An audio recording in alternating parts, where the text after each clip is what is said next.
Olá pessoal, sejam bem-vindos a mais um episódio do nosso podcast, o Dev Show.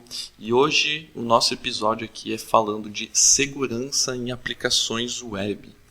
A nossa intenção aqui é falar um pouquinho de segurança, mas focado nesse assunto aplicações web, sabendo que segurança é um tema muito amplo, né? Então a gente tem aí infra, tem segurança em diversos níveis. A gente vai tentar focar um pouquinho, falar mais específico de web hoje.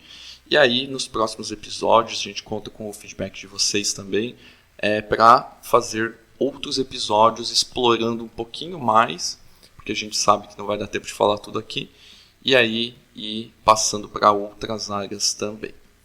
Eu sou André Seco, e se você é o dev que reclama que o JWT não é tão seguro, provavelmente você ainda está usando HTTP. Ô, louco, polêmica no começo. Põe o HTTPS aí, cara. Olá, eu sou Luiz Carlos Faria. Como é que você sabe que o gerente de TI tá mentindo quando ele diz que o nosso sistema é 100% seguro? O cara da Febran, o tiozinho da Febrantec lá discorda. What? Errado, mas tá funcionando. Olá pessoal, aqui é o Renato Groff. Espero que esse podcast, transcorra de forma tão segura quanto uma aplicação do governo que foi implementada a partir de uma licitação. Nossa, mas então caiu. Acabou aqui o podcast. Valeu, galera. Obrigado. Meu Deus. Isso foi uma indireta. Foi uma direta, na verdade, né? Fala, galera. Aqui é o Thiago Bertuzzi e VHJYXZZ 477HUMNOQUIOP. Não entendeu? Descriptografa aí, então. Caramba, que trabalhoso.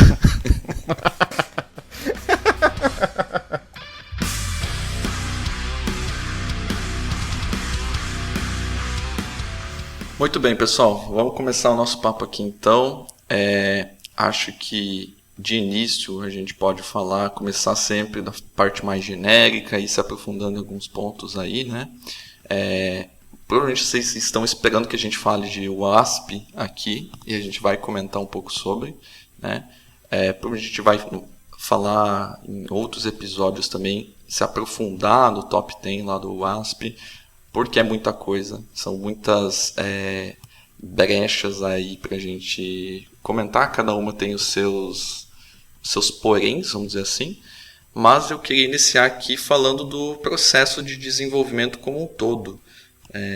A gente sabe que segurança não vem só quando você está implantando um software, está configurando um servidor, está subindo na nuvem, né?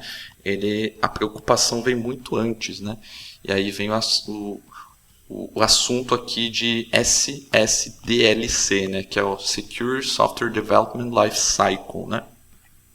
E aí queria que a gente comentasse um pouquinho sobre se isso já é uma rotina nas empresas, o que vocês enxergam em relação a isso. Boa. Você sabe que eu falo pro pessoal quando a gente tá falando de segurança, que é assim, se o desenvolvedor já não quer nem testar, imagina se ele quer se preocupar se o código dele é seguro, né? Se o teste não é nem importante, imagina a segurança.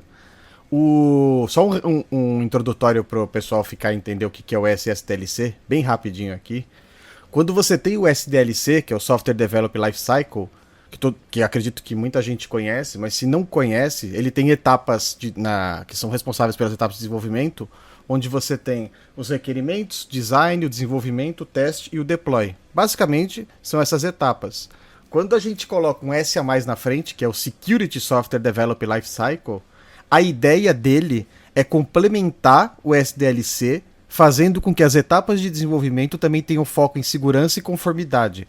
Ou seja, quando a gente fala de SSDLC, a gente está falando em readequação de processo. Por quê? A ideia é readequar o seu processo de desenvolvimento baseado em segurança. Então você readequa as 5 etapas falando em security features, o Threat Model de Design Review, o Static Analysis e Security Coding, o Security Coding, Review, Pentest e o Deploy. O que quer dizer isso daí? Que no requerimento você também vai ter os seus requerimentos de segurança, né? Qual o modelo que você vai ter para testar e para fazer toda da parte de design. Na hora de desenvolver, você vai codar de forma segura, ou seja, além de se preocupar em codar, você também vai se preocupar se o que você está codando é seguro. Na hora de testar, além dos testes, você vai ter um teste a mais de segurança, ou aquele teste de ambiente de pen test, que a gente deve falar mais pra frente, e o final acaba sendo igual, o deploy. Qual é basicamente a diferença? Em vez de eu me preocupar só com o ciclo de desenvolvimento normal, eu vou me preocupar com isso de forma mais segura. Eu acho que um ponto aí que a gente pode lembrar também, né?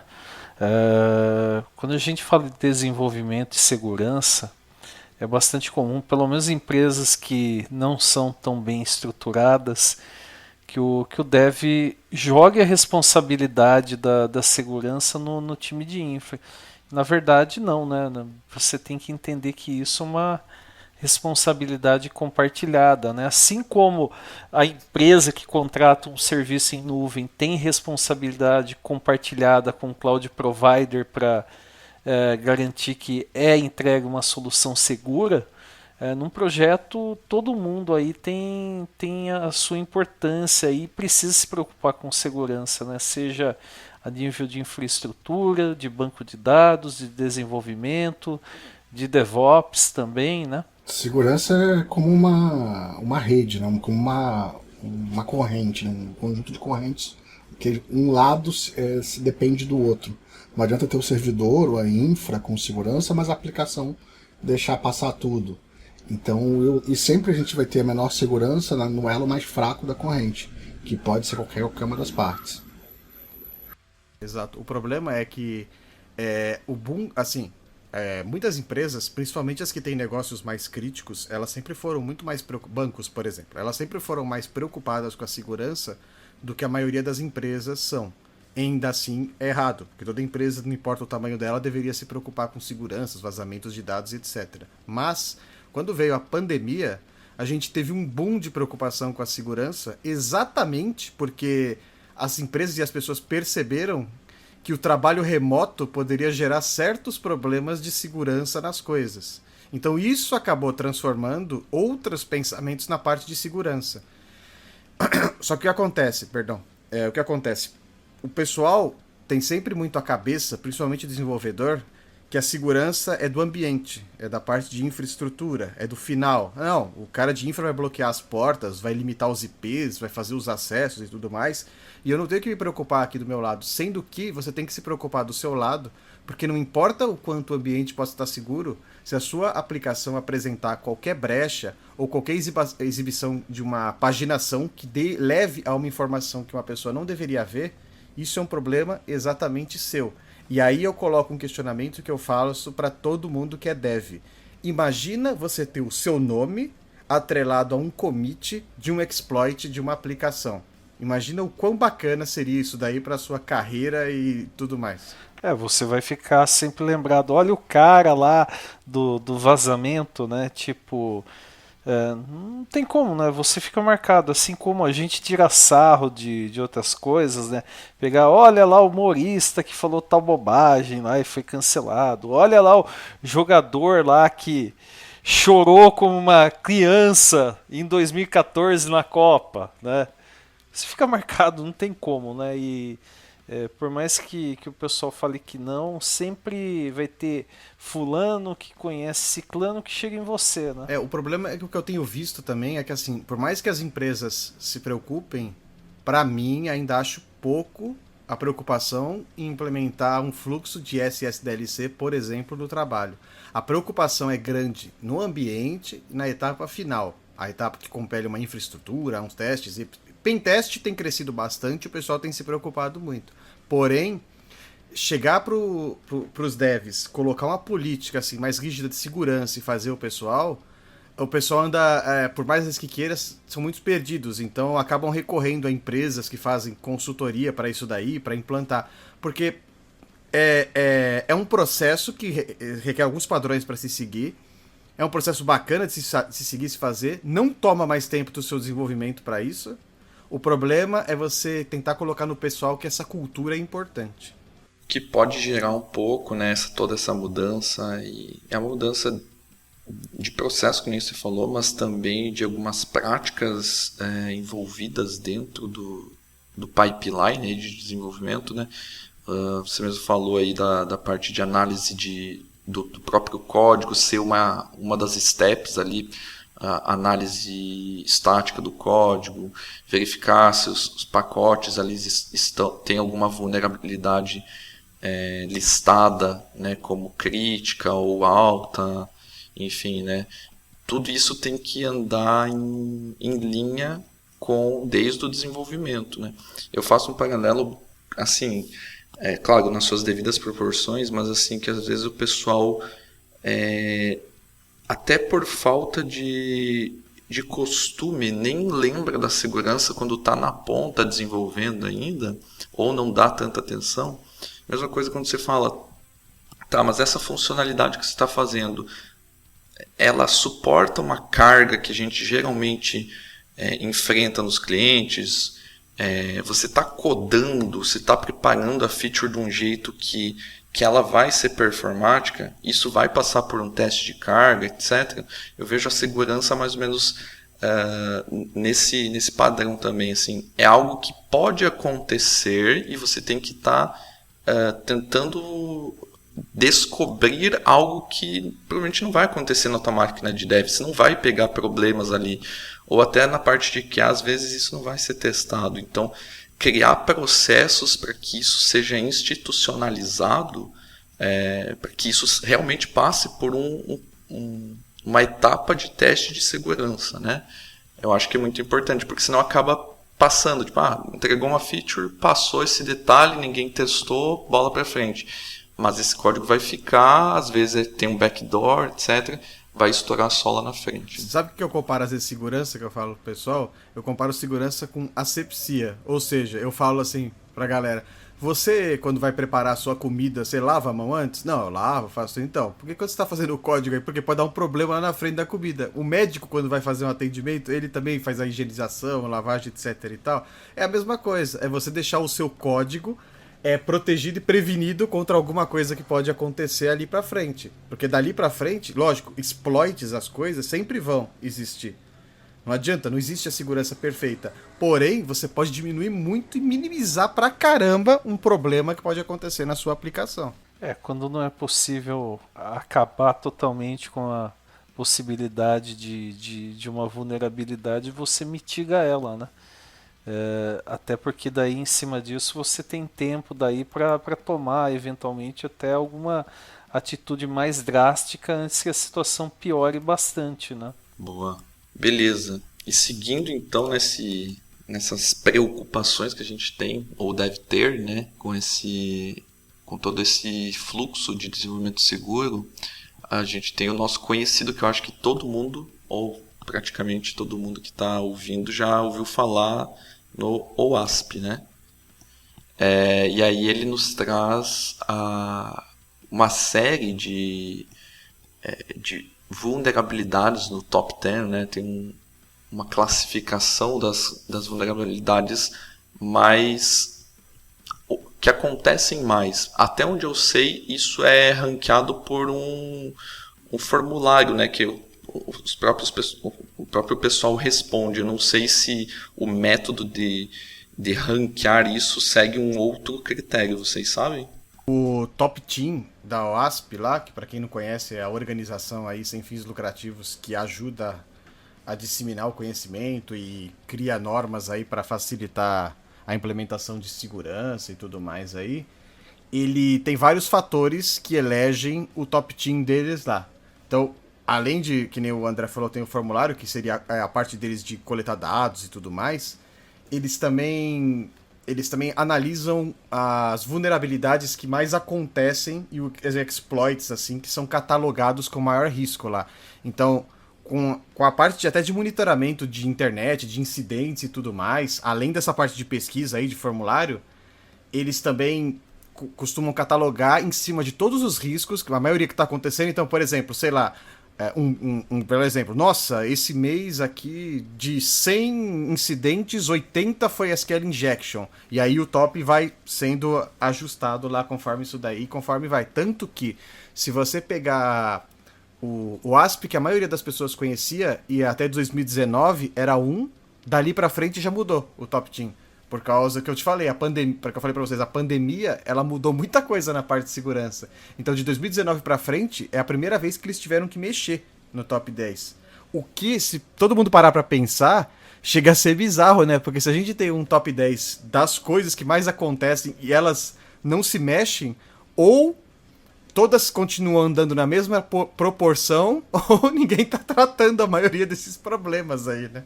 Inclusive, você falou de 2019. 2019 aconteceu uma coisa interessante aí da OASP também, que foi o seguinte: além da lista lá do top 10, lá, as 10 vulnerabilidades mais comuns, eles criaram uma segunda lista só considerando vulnerabilidades em APIs, né? Porque se tem uma solução mobile, provavelmente consome APIs. Você vai integrar alguma coisa, normalmente vai ter API envolvida no meio.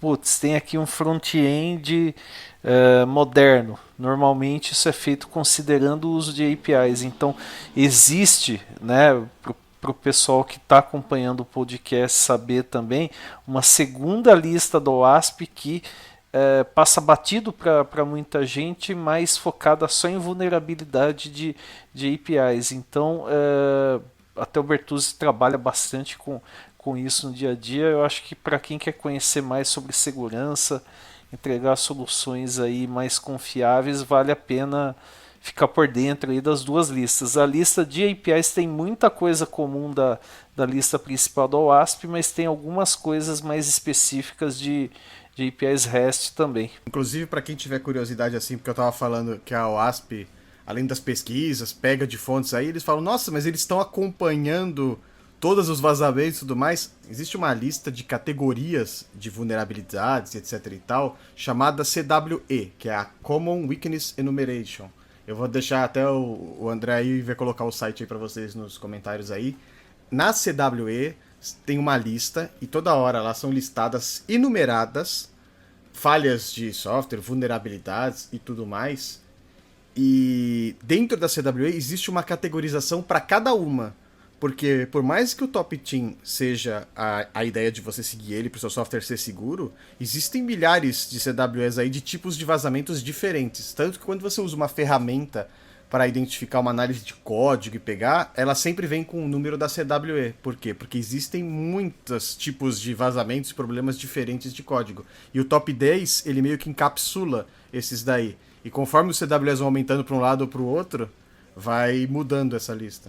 Inclusive também, né, tipo, pegando aí essa ideia não, né, essa prática aí dos CWEs, né, tem um órgão do governo norte-americano, né, que é chamado NIST, né, que é um instituto de padrões lá dos Estados Unidos, né, seria, vamos assim, traçar um paralelo equivalente à BNT aqui no Brasil, né. O NIST ele mantém um banco de dados chamado NVD, National Vulnerability Database. Então esse banco de dados, pessoal, é interessante porque ele vai registrar várias ocorrências, né, considerando aí essas CWEs que o Bertuzzi comentou, né, e inclusive tem várias ferramentas OASP, né, que a gente até já falou em live recentemente, né, Bertuzzi? Tem o Dependency Check, tem o Zap, né, que faz teste DAST, né, analisa a aplicação em execução. E essas ferramentas da OASP é mesmo uma ferramenta de mercado paga aí, que você vem utilizar, o GitHub Advanced Security, o Checkmarks, o Veracode.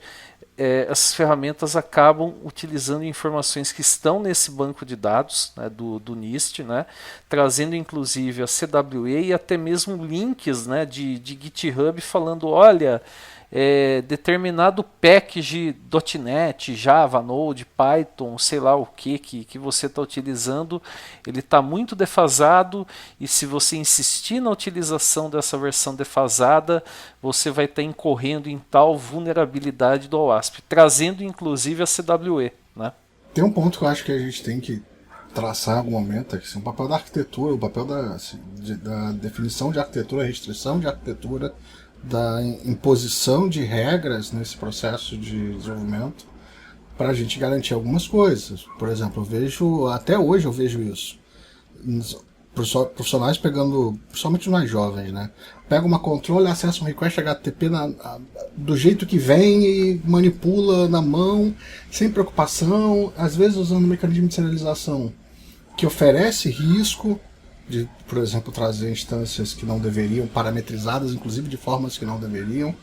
Então, existem certos cuidados a serem tomados na hora de trabalhar com aplicações web que precisam ser endereçadas na arquitetura. O que vocês acham? Perfeito. Eu acho que é um ponto que... E assim, lembrando, na arquitetura, sendo ela pensada ou não, tendo um arquiteto ou não, né? São preocupações que precisam acontecer. Aí quem vai tomar as dores, né, ou vai pensar nisso, aí pouco importa, né? Porque hoje em dia a gente está com várias frentes aí falando, precisa do arquiteto, não precisa do arquiteto. Inclusive a gente já até gravou um podcast sobre isso, né? Vale o pessoal dar uma conferida aí no feed. Mas a minha percepção é que sim. E eu digo assim, a gente está falando de web aqui, né? Por ser web, você tem coisas específicas que você tem que tomar cuidado. Para outros tipos de aplicação, você tem outros casos que são específicos que você também tem que tomar cuidado, né? Então, dependendo de como a sua aplicação é distribuída, como ela vai rodar, você tem coisas que... você tem ataques, você tem vulnerabilidades específicas daquele tipo, né? E aí... até fiz uma piadinha no início ali, né?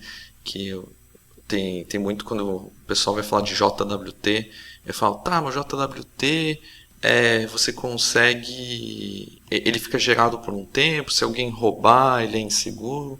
Claro, obviamente, né? Ele foi feito de uma forma que você tem um tempo de validade, se alguém roubar naquele meio tempo, ele está possivelmente autenticado ali, se ele utilizar da forma correta, ao teu recurso.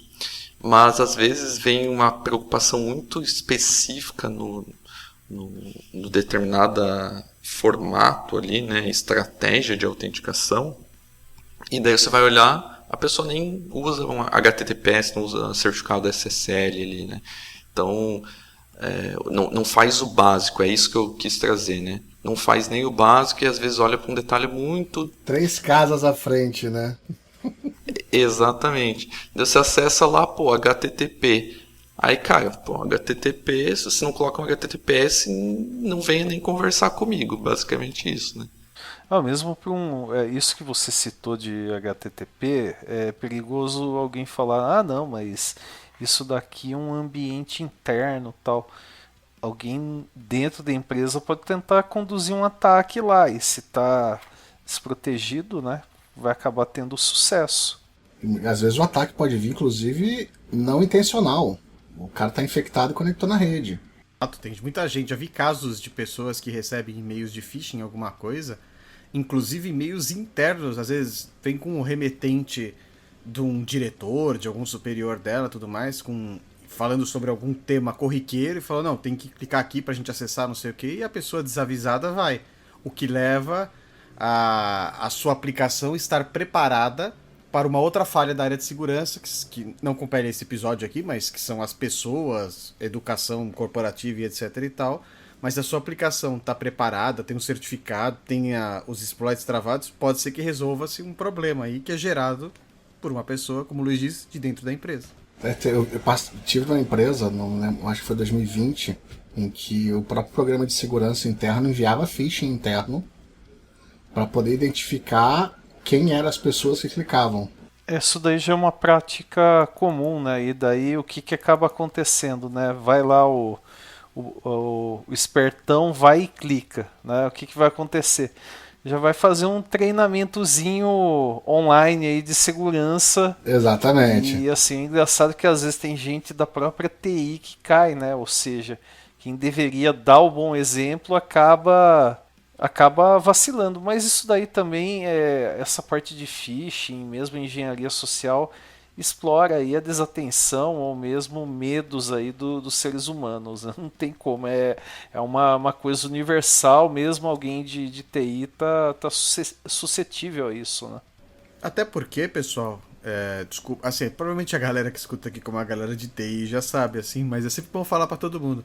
Aquilo bonitinho que todo mundo vê nos filmes lá, o cara com o prompt invadindo, fazendo tudo, aquilo lá é o menor dos menores. A maioria das invasões das coisas, principalmente empresas, são por engenharia social.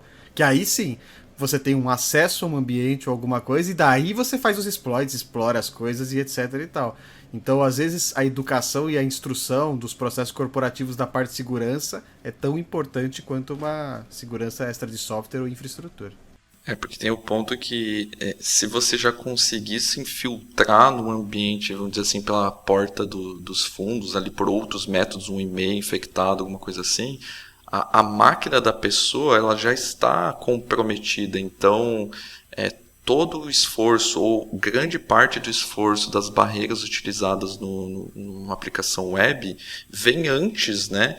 Então você já está com acesso ao navegador autenticado da pessoa, você já consegue pegar um cookie, você já consegue pegar um token ali, você já está na rede, né? Então você já consegue fazer muita coisa. Então já é outra conversa, né? E eventualmente, você a partir da máquina infectada, você explora uma outra vulnerabilidade para conseguir infectar mais máquinas. Então pensa que eu passo a ter acesso a um sistema inseguro e eu posso agora botar um link que faz download para uma coisa importante e digo que aquilo é relevante. Falo que é uma planilha, mas é um exe. O cara vai salvar aquilo ali no disco, só que 90% dos usuários nem expõe a extensão do objeto. Então basta o ícone do exe ser um ícone de planilha para o cara achar que é uma planilha. Lascou a vida. Um cara desavisado, um cara não técnico, e até às vezes técnico, eu vejo gente técnica que não exibe extensão de arquivo no Windows.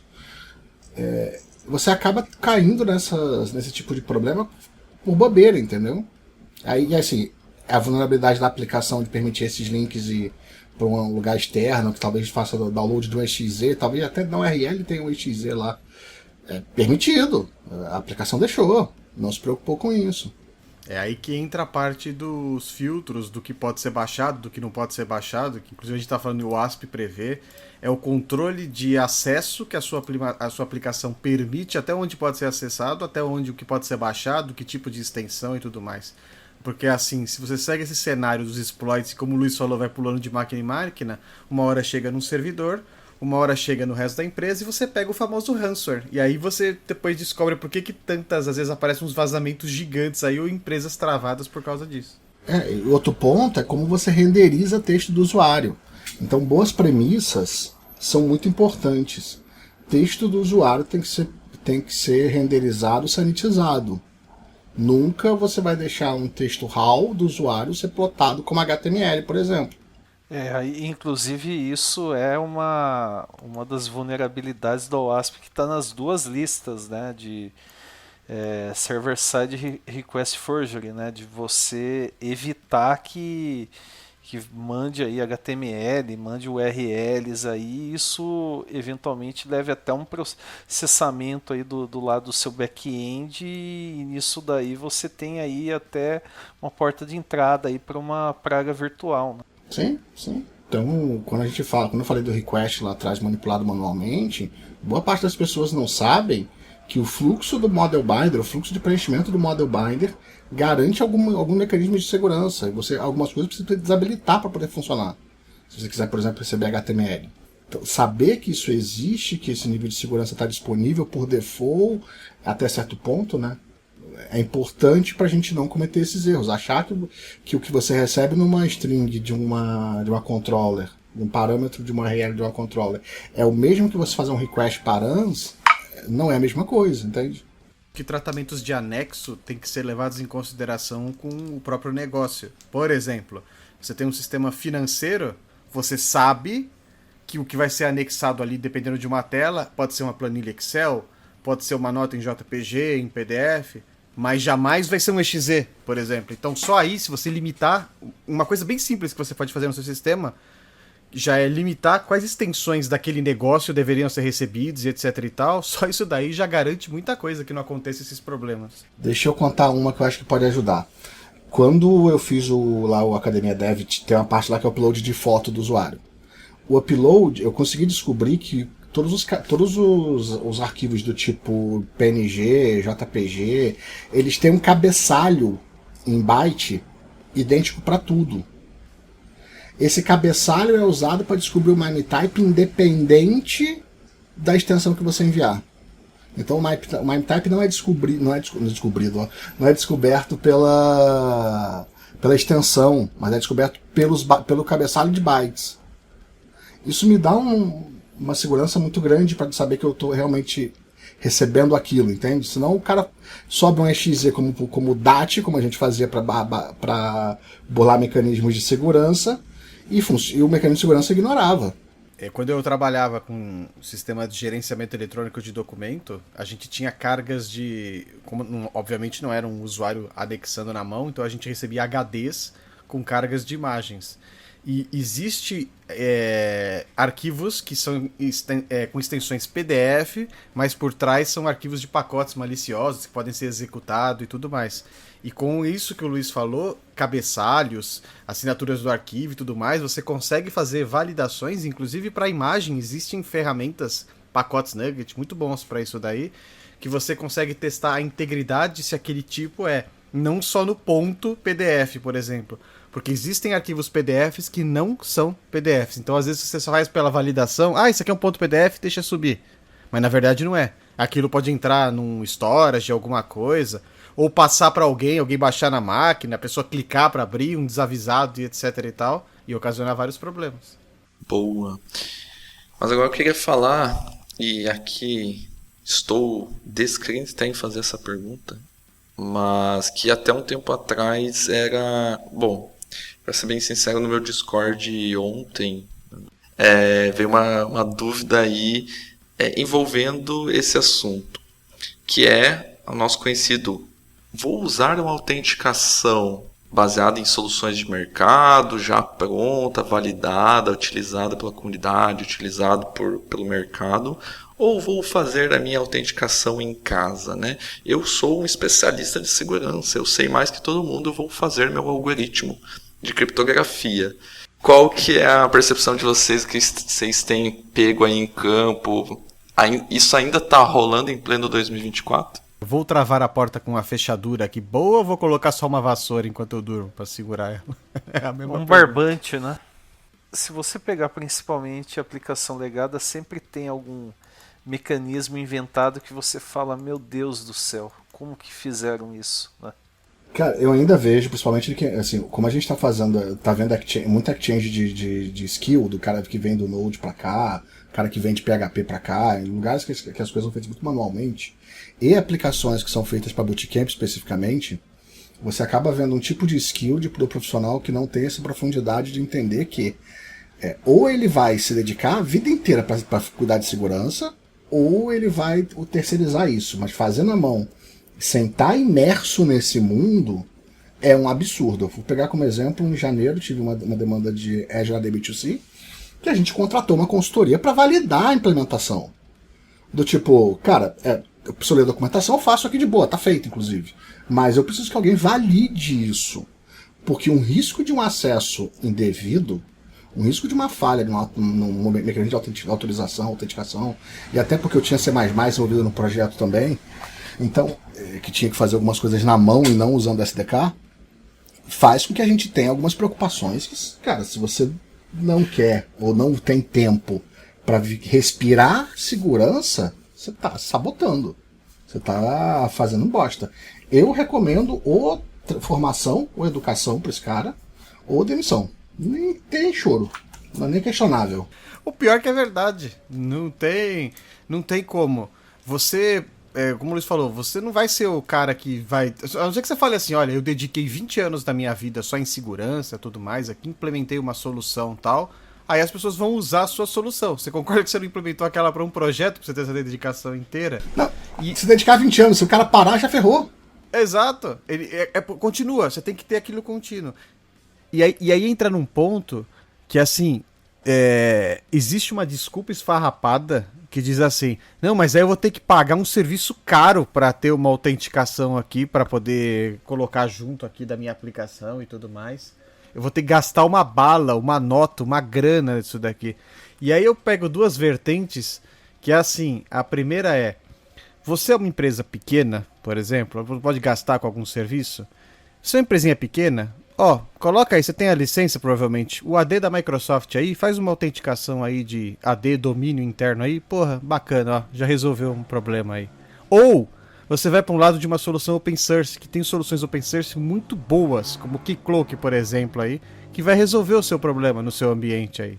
Aí a segunda vertente, que a primeira é essa daí, ou você vai para open source, ou você vai para um AD da Microsoft lá na empresa, a segunda vertente é, o que é mais caro? Vai sair mais barato assim? Você colocar uma solução de autenticação boa, ou a sua empresa ir embora, sumir? Porque ela foi invadida, ou foi roubada, ou perdeu a confidencialidade dos seus funcionários e tudo mais aí da parte de segurança. Põe na balança aí, o que é mais barato? Perder tudo que você construiu porque você quer fazer uma economia burra, ou pagar um serviço aí de alguma coisa que está protegendo o seu negócio, a sua empresa e o seu serviço. Mas sabe qual que é o problema, Bertuzzi? É que quem toma a decisão, vamos dizer assim, ele nem chegou a saber, ele nem está com essa mentalidade ainda. Não, mas não é nem a responsabilidade dele. Ele nem sabe que ele vai perder o emprego no máximo. Exato.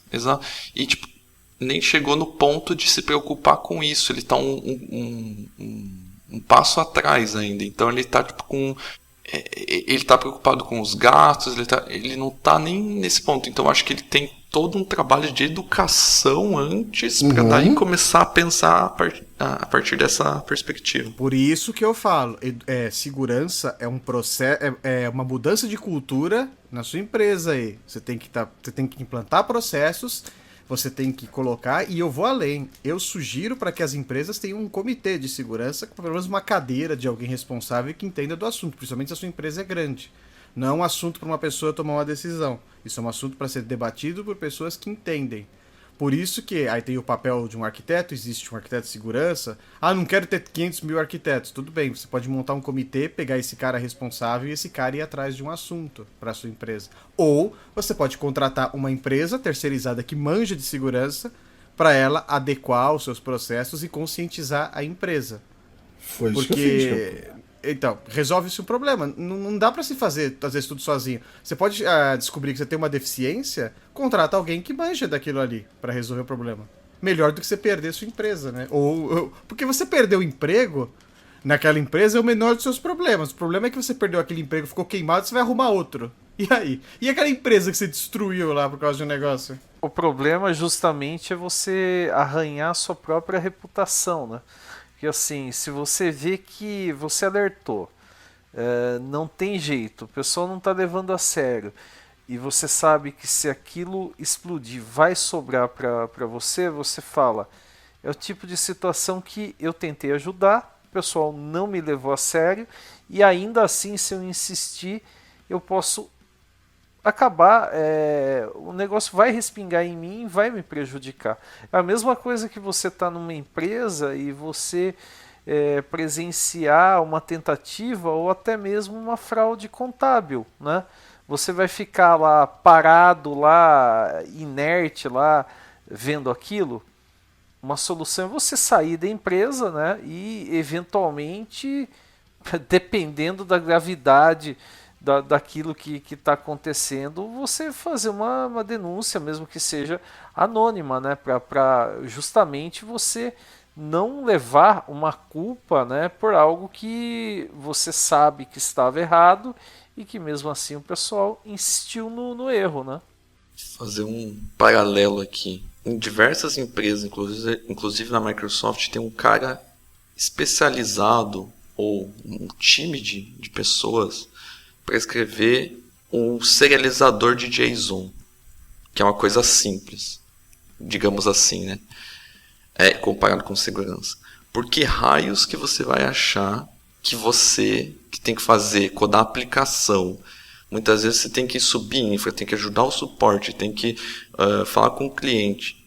Você vai desenvolver alguma coisa para segurança e vai conseguir tempo suficiente para deixar aquilo minimamente seguro mesmo. É só olhar para o mercado, não faz nem sentido. O cara nem faz ideia do que existe ali por trás.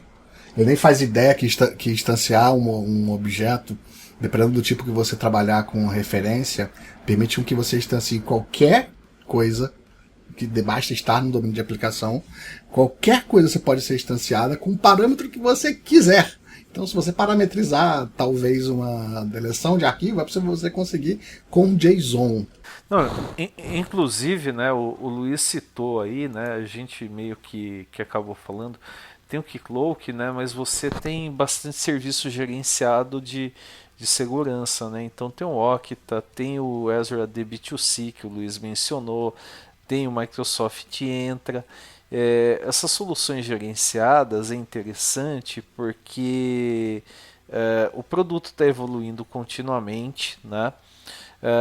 E tem hoje em dia, né, inteligência artificial rodando por trás, né? Então o pessoal está analisando todos os dados que estão chegando continuamente como uma maneira de evoluir o produto, né? E como que você que tem que cobrar o escanteio e correr na sequência para cabecear a bola vai arrumar tempo para desenvolver isso também, né? Aproveitando que estamos no assunto autenticação, aí, autorização e tudo mais, acho importante a gente falar se uma autenticação simples, vamos dizer assim, na sua aplicação, ela é usuário e senha, basicamente, é o suficiente, em que contexto que é o suficiente, porque aí a gente entra na parte de Multi-Factor Authentication, né? Onde a gente dá uma camada a mais, e a gente vê isso muito hoje em dia, principalmente em serviços que são expostos na internet aberta, né? Não é um sistema, vamos dizer assim, enterprise, numa rede fechada, VPN, etc. Mas, cada vez mais, todos os tipos de sistema estão implementando isso, têm isso implementado e começam a obrigar os usuários a configurar isso. Em que ponto que vocês veem isso? Se realmente é para aplicações que já tem algum tipo de restrição de acesso também se faz necessário? O que vocês acham? Eu acho que eu seria contraditório aqui, né? Você ser do contra em relação a todo mundo. Existem aplicações que não têm demanda, que não são destrutivas, quer dizer, uma ação indevida não destrói coisas. Diferente de um GitHub, que um acesso não autorizado pode dropar um repositório. Diferente de seu perfil, sua conta do Instagram, onde você não tem ação destrutiva. Você pode, claro, profissional. Quem trabalha com Instagram, de fato, acaba habilitando. Mas por segurança e tal, para não ter roubo de conta. Mas o usuário comum muitas vezes não tem habilitado, está tudo bem. Então são tipos de aplicação, mas uma conta do GitHub, uma aplicação onde tem ações destrutivas, você vai habilitar, outro exemplo, cursos. Geralmente você não tem multifactor em cursos, porque sua ação é leitura consumir conteúdo. Então, depende do cenário, não é todo cenário que faz sentido, entendeu? Você pode ter aplicações que também entram na questão de ações destrutivas, por exemplo, com dados sensíveis da empresa, alguma coisa do tipo, que se a sua conta for vazada ou alguém tiver acesso, ela pode ter um acesso a uma informação de privilégio para um concorrente, alguma coisa do tipo assim. Algo que aumente essa segurança em algumas tomadas de aplicações de decisão e tudo mais, às vezes pode ser necessárias.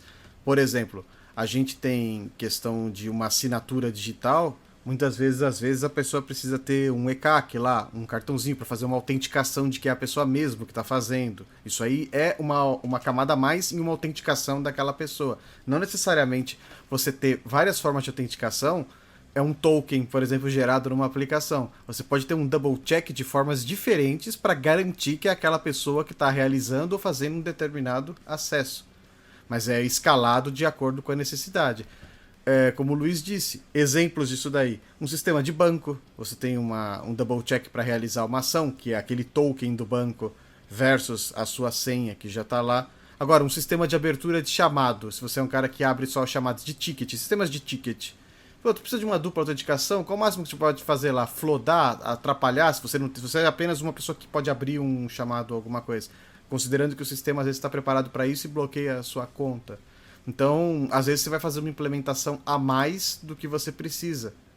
Um outro ponto que às vezes é bom você tratar no seu sistema, e isso aí eu falo de tratamento dentro da sua aplicação, é uma coisa que ninguém se preocupa e é curioso, mas é a recuperação de senha. Sabe o que é engraçado da recuperação de senha? Eu gosto quando um sistema, se eu for lá e colocar bertuzzi@devshow.com.br e falo, quero resetar minha senha, ele fala, olha, se esse usuário existir, uma senha vai ser enviada.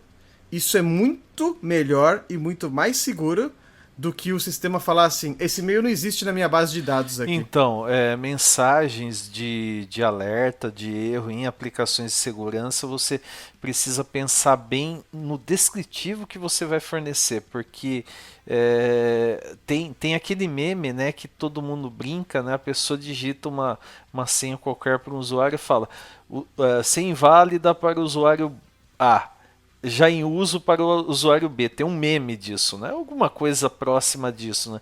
Fala, é um absurdo, né? Mas assim, mesmo que não seja algo tão explícito assim, você precisa tomar cuidado, né? Com o que é informado, até porque isso acaba servindo de porta aí para algum tipo de ataque, né? E até pegando um gancho aí, falando aí de MFA, de reset de senha, você tentar utilizar uma solução de mercado, normalmente ela já tem todo um fluxo para cuidar de MFA, de reset de senha, cuidar de refresh token, né? Então fica muito mais simples você implementar uma solução baseada nesse tipo de produto do que você falar, não, vou desenvolver aqui a minha solução caseira, né? A gente falou aí do Keycloak. O Keycloak hoje é um projeto sob a aba da CNCF, o que é ótimo, né? O que significa que vai ter impulso aí para a comunidade ajudar a evoluir bastante esse projeto. Você tem, por exemplo, o Azure AD B2C, que dependendo do porte da sua empresa, até 50 mil usuários ativos no mês, você não paga nada. E ele já te entrega toda essa parte de MFA, de reset de senha, sem custo, né, para um projeto até 50 mil usuários ativos, né? Soluções, né, que envolvam até 50 mil usuários, né? Então dá para você usar coisas prontas já que fazem muito bem isso, né? E você consegue ter um custo zero. Né? Se eventualmente a sua empresa precisa usar biometria daí normalmente você vai ter que usar algum serviço específico e costuma ficar um pouco cara a brincadeira, mas se você chegou no nível de precisar usar biometria é porque você tem aí uma empresa grande, né, com uma solução bastante crítica e que você está justamente implementando isso porque sabe que se tiver algum vazamento, alguma vulnerabilidade sendo explorada, isso pode ter um prejuízo aí da ordem de milhões ou até bilhões, né, pessoal? Com certeza. Essas ferramentas, esses serviços já mais de mercado implementam várias coisas, né? Inclusive a parte de gerenciamento das sessões, até configura lá a tua política de senha para a força da senha mínima, que tem que seguir um padrão, etc e tal, né? Até o tempo de... Os roles, né? Os roles, o tempo que você define para que a senha tem que ser trocada, né? Isso se vê também bem forte no próprio, nem a nível só de web, né? Mas o próprio o Azure AD lá, que é o Azure Entra, né? Agora. Microsoft Entra ID, né? Mas ficou um nome estranho, né? Mas enfim, né? Mas a Microsoft não é boa para nomes, né? A gente bem sabe disso, né? Mas pode ver que nas organizações, né, você está lá no seu Windows de boa, dali a pouco aparece, você tem que trocar a tua senha por causa que a política de senhas diz que você tem que trocar de 6 em 6 meses, ou alguma coisa do gênero. Então você tem como forçar esse tipo de coisa também nessas ferramentas aí de mercado. Por isso que, enfatizando novamente, pense duas vezes antes de querer implementar alguma coisa. Olha só a quantidade de features, de opções que você tem, coisas que já existem. Não tem por que se meter esse problema aí, né? Tem um ponto que eu queria trazer que é o seguinte: quando eu vejo a resposta que eu tenho quando eu falo de usar a solução de mercado, é que o cara pensa no minimalismo de eu só quero um usuário e senha. Eu não quero mais nada. Eu não quero nada além de um login com uma senha. Só isso. Ah, mas e se tiver que trocar a senha? Não troca. Ele não quer os outros recursos. Só que o problema é achar que esse minimalismo é aceitável. O problema é achar que esse minimalismo você está sendo ágil. Você está sendo... É um minimalismo burro. É um minimalismo que você fala assim, cara... Você não botar a ferramenta aqui faz com que você dilua 4 vezes mais, 8 vezes mais, 10 vezes mais trabalho ao longo dos anos para cada coisa que o cara pedir. Se você não errar no design. Segurança baseada apenas em usuário e senha, na verdade, hoje em dia é considerado uma má prática, né? Você tem um segundo fator de autenticação, tem até abordagens tipo passwordless. Se você usar MFA, você vai falar, vou usar MFA, e aí vou usar biometria que é caro. Dá para você fazer o que os bancos fazem, né? Utilizar o OTP, né? O One Time Password, que não tem custo, né?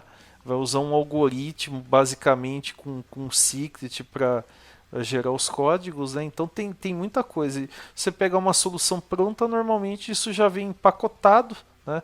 É só você utilizar. Agora, usuário e senha, como você disse, é algo de 30 anos atrás, né? O mundo mudou muito desde então, né? Exatamente. Aí o cara vai implementar um hash, o imbecil implementa um hash SHA-32, SHA-64, SHA-128, MD5. Porra, não tá de sacanagem, pô. É muito amadorismo. Assim, é absurdo. Outra coisa, o cara não se preocupa com Brutal Force, é o nome? Brute Force. Brute Force, exatamente. Então o cara não se preocupa com Brute Force. O cara pode tentar 48 milhões de vezes, uma hora vai chegar. Só baixar um banco de dados assim é fácil, uma hora vai chegar, uma hora vai conseguir. E nem precisa, né? Vai testando todos os usuários com 1, 2, 3, 4, 5, 6, uma hora ele vai achar uma. Exatamente, uma hora acha, né?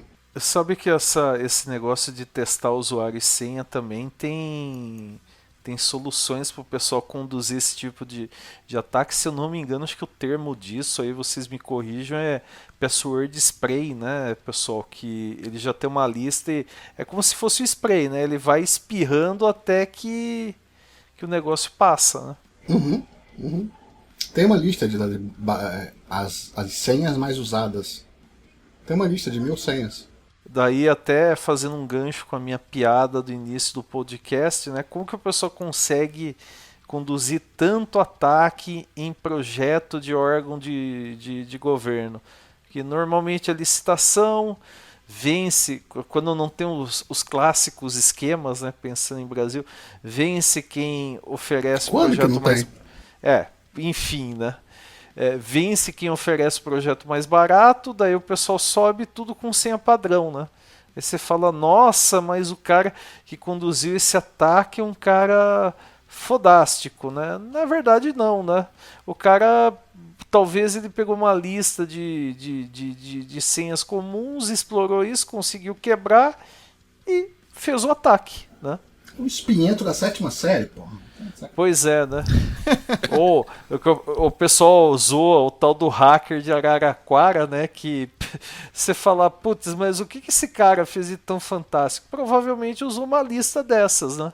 O que ele fez? Usou o Postman. Acho que ele usou um terminal, tela preta, aquele monte de letrinha aparecendo, não, usou um Postman. Não, todo aquele estereótipo, né? Tô achando que é filme do James Bond, né? Tipo isso. Bom, pessoal, para finalizar essa parte aqui, a gente já está se aproximando aí do tempo. Provavelmente vai ficar muita coisa para outras partes aí que a gente vai gravar. Mas a nossa pauta tem um ponto aqui que eu acho que dá para a gente abordar ainda, já que a gente está falando um pouco mais a nível de aplicação, escrita de código aqui também, que é a do próprio JWT, né? E por que eu quero trazer isso? Porque é muito controverso, pelo menos para mim, sempre que eu gravo um vídeo, eu falo, que o pessoal sempre fala assim, tá, mas JWT, beleza, que ele é um token de autenticação. Mas e se eu quero invalidar ele? E se eu tenho informações dentro dele? Então ele não era para ser um negócio seguro? Por que ele tem pontos de problema? Por que ele guarda tanta coisa no próprio token?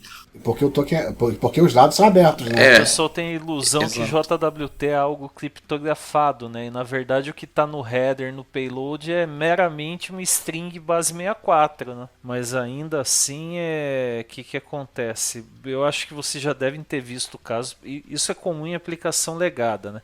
Se você pegar, por exemplo, a ASP.NET Core, aqui que nós temos mais vivência no dia a dia, você ativa lá os middlewares de autenticação e autorização, ele faz uma checagem da assinatura daquele token junto ao emissor do token, né? Seja a sua implementação... Ele baixa, dependendo da implementação, ele baixa na primeira execução, ele baixa a chave pública.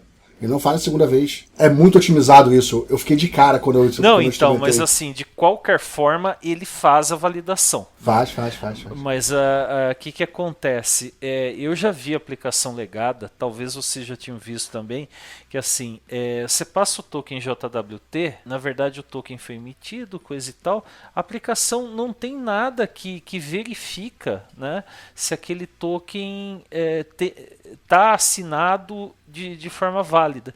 E você pode simplesmente pegar um token JWT válido, né, alterar o payload dele, né, tentar forjar um acesso que uma aplicação, um usuário não deveria ter, e numa aplicação que não faz esse tipo de checagem, que se você configurou corretamente, por exemplo, no ASP.NET Core você vai ter, pode ser que você conduza um ataque, né, com o token JWT. Inclusive aquela listagem lá que eu falei, que tem o ASP Top 10 e tem o Top 10 de APIs. Tem mais de uma vulnerabilidade que considera que isso possa acontecer justamente por esse token que é forjado. Na Top 10? Então, na Top 10 não, mas na Top 10 de APIs é falado sobre isso. Que absurdo, cara. O que o pessoal tá fazendo, cara? Então, para vocês terem ideia, né? Depois, acho que até a gente inclui aí, eu vou deixar separado aqui o link, né? Tem uma empresa que chama APISec University, né? Ela tem vários cursos gratuitos e tem um de OASP Top 10 API, né? E eu fiz esse curso, né? E o que eu achei mais interessante, eu não lembro exatamente qual das vulnerabilidades que era, mas era uma empresa grande de logística dos Estados Unidos, que o pessoal, varrendo o site dos caras, o front-end, conseguiu consultar dados pessoais do Trump e do Biden, né? Aí você fala, putz, mas americano... Eu vou falar isso, alguém vai falar, mas teve o caso do atirador com o Trump. Mas americano, principalmente quando envolve presidente e ex-presidente, tem, na maior parte das vezes, né, tem toda uma paranoia com segurança. Aí você fala, olha que coisa bizarra, né? E justamente, né, o pessoal conseguiu explorar, né, mas claro, aí tem o detalhe que quem fez isso tem bastante conhecimento de desenvolvimento back-end, sabe o que é um token JWT, tentou fazer uma malandragem com o token, passou e o cara falou, beleza, passou, eu vou tentar consultar informações aqui do Biden e do Trump, né? Mas enfim, vale bastante a pena essa lista aí específica de API, né? Ela pega várias coisas legais que não estão na lista principal do OASP. Você muito provavelmente vai trabalhar com APIs e muito do que ela traz de recomendação envolve justamente o uso de token JWT, seja evitando aceitar um token forjado ou mesmo expor mais informação do que deveria num token JWT, que é uma coisa que o André comentou aí também. E tem um ponto aqui até, que é por que se usa JWT, sendo que ele tem algumas informações ali públicas, ele ele não precisa, toda vez que você recebe um JWT na sua aplicação back-end, você não precisa validar isso no banco.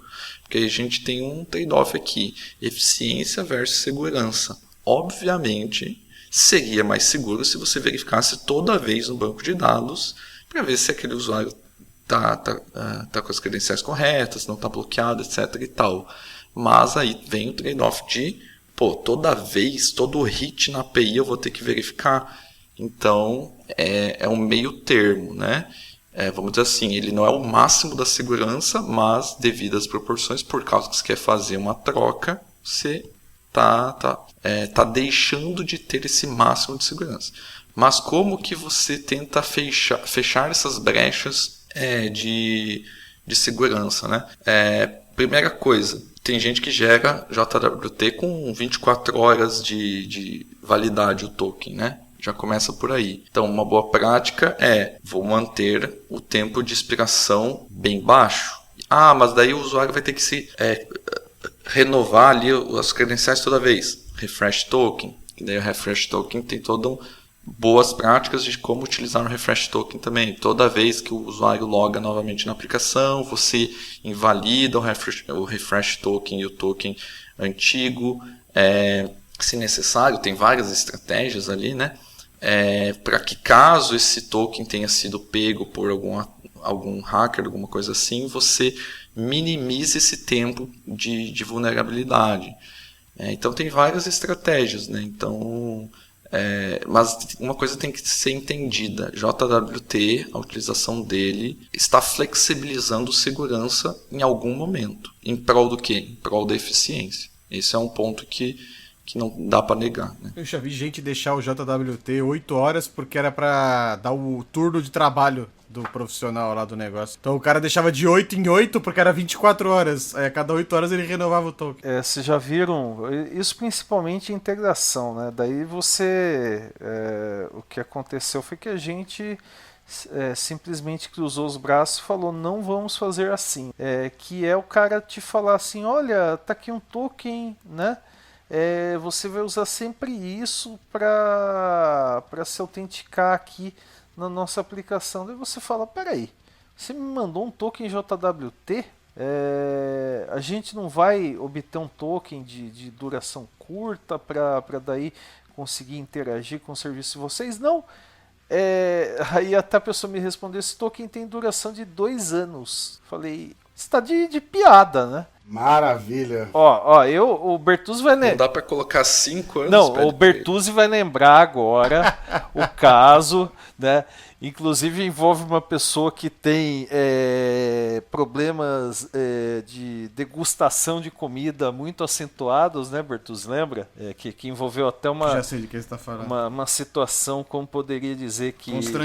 Constrangedora no meetup na Zona Sul de São Paulo, né, Bertuzzi? Meu Deus! Não, então, foi bizarro. E a pessoa uma vez me mandou, eu acho que ela mandou mensagem para outros MVPs, perguntando, olha, mas eu gostaria de subir aqui com um token que tem duração de vários anos. Cara, você está fazendo totalmente errado. Não, mas eu sei que dá. Cara, dá para fazer, mas está totalmente errado. Está totalmente errado, não faz o menor sentido uma coisa dessas, né? Então, e daí isso me lembrou, inclusive, né, que eu acho que, salvo engano, eu acho que tem um tempo de duração máximo que você consegue colocar de token no B2C no Microsoft Entra, que não são dias, né? Então, o pessoal pode até tentar contra-argumentar, falar, uma solução de mercado não deixa você fazer isso. Então, não vá achar que a sua genialidade de desenvolver uma solução própria está certa, porque isso é considerado uma péssima prática, né? E chegar ao ponto de você ver isso com informação sensível, que foi o caso que eu vi, a pessoa virar para você e falar, normal, você usa aqui um token de 2 anos de duração. Cara, não é normal, vocês estão fazendo um serviço extremamente porco, e se essa informação vazar, a minha e a sua empresa vão terminar se lascando num tribunal. Só isso que vai acontecer. Eu queria só trazer um ponto sobre o JWT que me chama a atenção, que é do ponto de vista de arquitetura, que é olhar o seguinte. A premissa de que o browser é um local inseguro, totalmente inseguro, ela faz o JWT ser um mega case de design. Porque a gente tem um cenário, cara, como é que eu lido com um navegador ou com um cenário onde o cliente eu não posso confiar? Então, ao invés de criptografar o conteúdo do token, você só assina para garantir que o emissor é alguém confiável. Olha que sacada genial! Então, o que me chama a atenção no JWT é essa estratégia de design pautada em boas premissas. Não é porque eu gerei o token que eu vou criptografar e achar que eu posso botar um CPF ali dentro. Achar que eu posso botar um dado hiperseguro ou hipersensível. Ele é feito para ser exposto mesmo intencionalmente. Fala, cara, eu não confio no front-end, não confio no front-end navegador. Mas o meu usuário está lá. Como é que eu faço para garantir aquilo? Eu assino. Simples assim, a assinatura é validada. Deixo aberto, mas a assinatura é validada. Quer dizer, se você tentar corromper aquilo ali, pela assinatura eu vou saber que aquilo está errado. Eu vou conseguir contrastar. E outras otimizações. Você consegue fazer, o ASP.NET faz isso magicamente, quando recebe um token de um emissor que ele confia, ele vai buscar a primeira vez o certificado público para poder fazer as próximas validações em memória. O serviço que gerou o token pode estar offline e a aplicação continua funcionando. É de uma mágica a estratégia de design pautada ao redor do JWT que me chama muita atenção do quanto boas premissas valem. Então, isso me chama muita atenção no uso do JWT, como foi desenhado. Para mim é um mega case interessante de arquitetura, case de boas premissas, case de compreensão de que o browser é um local inseguro e, enfim, terra de Marlboro. E é isso. Quem nunca foi questionado sobre onde eu devo salvar o meu token JWT no client, né? Pois é. No local storage, no cookie, no cookie HTTP only, tem várias dessas. Beleza, galera. Como o nosso episódio aqui vai ficar muito grande aqui, a gente tem muita mais coisas para falar, então a gente vai dividir ele em duas partes. Essa daqui foi a parte 1 e a gente vai fazer uma parte 2 com o resto do tema. Então eu queria aproveitar o tema de segurança para dizer para vocês que nós vamos fazer um painel, né, Renato, no Reactor da Microsoft sobre segurança. Então eu estou convidando todo mundo que for de São Paulo, capital aqui, para vir presencialmente no Reactor da Microsoft acompanhar esse painel. Quem não é de São Paulo, não se preocupe, o evento vai ser transmitido online também. E nós vamos deixar o link aqui na descrição do episódio com as informações do Meetup, onde é que você se registra, como é que chega lá, vai estar tudo explicadinho aí. Mas é uma oportunidade para todo mundo ver um painel bem bacana. Na descrição também desse link aí, vai ter todo mundo que vai estar participando do painel, então venham aprender um pouquinho mais e conversar sobre segurança com a gente. Antes do painel, inclusive, tem uma palestra nossa sobre o OASP Top 10 API, né, Bertuzzi? Exatamente. Vai ser assim um dia só de segurança aí, vai ter esse painel de segurança, vai ter gente falando de OASP, vai ter bastante gente. Como esse episódio aqui ele é gravado, pra gente não falar quem vai estar e não vai estar, a gente vai deixar o link certinho aqui dos que confirmaram e do que vai estar. Até o dia também a gente vai deixar certinho no link aqui embaixo.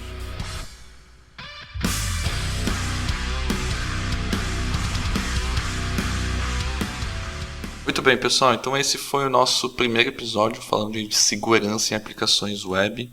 Eu espero que vocês tenham gostado. Lembre-se sempre de acessar os links aí que a gente deixa no post do nosso site lá, o devshow.com.br. Por lá você consegue também escutar a gente direto ou na sua plataforma de podcast preferido, Deezer, iTunes, Spotify, Google Podcast, enfim, várias aí. Também no YouTube, lá no canal .NET, a gente está subindo esses episódios, beleza? Mais uma vez, espero que vocês tenham gostado, deixem os seus feedbacks e a gente se vê no próximo episódio. Valeu. Por hoje é só, pessoal. Valeu, pessoal. Muito obrigado. Valeu, galera.